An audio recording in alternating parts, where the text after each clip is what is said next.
इम्तियाज साहब जिंदाबाद, इम्तियाज साहब। ड्रखण मां असां आम ख़बर शेयर कंदा हलूं त शिकारपुर वेझो ड्रखण शहर में MPA मिनिस्टर एनर्जी इम्तियाज़ अहमद शेख पंहिंजे काफ़िले समेत पहुतो।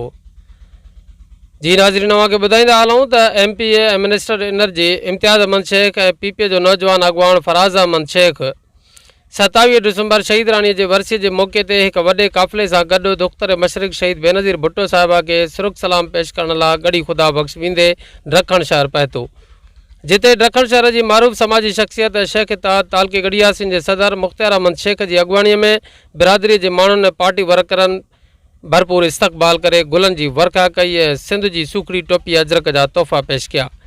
उन मौक़े ते जानी शेख, जमील अहमद शेख, एडवोकेट आज़ादार हुसैन शेख ऐं ॿिया पिणु मौजूदु हुया। तुम कितने भुट्टो मारोगे, हर घर से भुट्टो निकलेगा, हर घर से भुट्टो निकलेगा।